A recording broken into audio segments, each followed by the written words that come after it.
Good morning. ഇനി നമുക്ക് നല്ലൊരു ബ്രേക്ക്ഫാസ്റ്റ് ഉണ്ടാക്കിയാലോ. അപ്പോൾ തലേ ദിവസം തന്നെ ഞാൻ നല്ല വെള്ള കടല കുതിർക്കാൻ വെച്ചിട്ടുണ്ടായിരുന്നു. രാവിലെ വന്ന് നല്ല സോക്കായിട്ട് ഇരിപ്പുണ്ട്.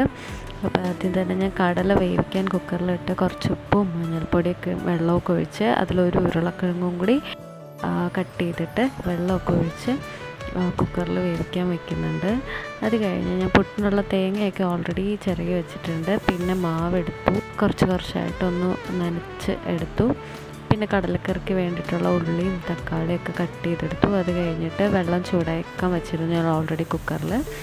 പിന്നെ പുട്ടുകുറ്റിയിൽ പുട്ടൊക്കെ നിറച്ച്, പുട്ടും തേങ്ങയും ഒക്കെ കറക്റ്റ് പാകത്തിന് നിറച്ച് ആവി കയറ്റാൻ വയ്ക്കുവാണ്. എൻ്റെ കയ്യിൽ 2 തരത്തിലുള്ള പുട്ടുകുറ്റിയുണ്ട്.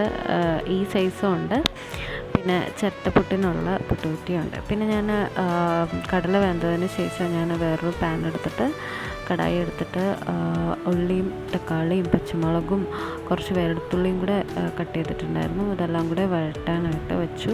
പിന്നെ ആദ്യത്തെ പുട്ട് റെഡിയായി വന്നിട്ടുണ്ട്. ജസ്റ്റ് ഒന്ന് തൊട്ടതാ കൈപൊള്ളി.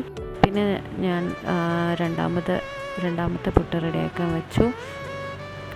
അപ്പോൾ ഉള്ളിയൊക്കെ നന്നായിട്ട് വഴണ്ട് വന്നതിന് ശേഷം ഞാൻ തക്കാളി ഇട്ടു. തക്കാളി നന്നായിട്ടൊന്ന് വെന്തുടഞ്ഞ് വന്നതിന് ശേഷം ഞാൻ അതിലേക്ക് മല്ലിപ്പൊടിയും മുളക് പൊടിയും പിന്നെ ഗരം മസാലയും ഇട്ട് നന്നായിട്ട് വരട്ടിയിട്ട് നമ്മുടെ ആ ഒരു കടലയും ഉരുളക്കിഴങ്ങും കൂടി വേവിച്ച് വെച്ചിട്ടുണ്ടായിരുന്നതും കൂടെ അതിലൊഴിച്ചു.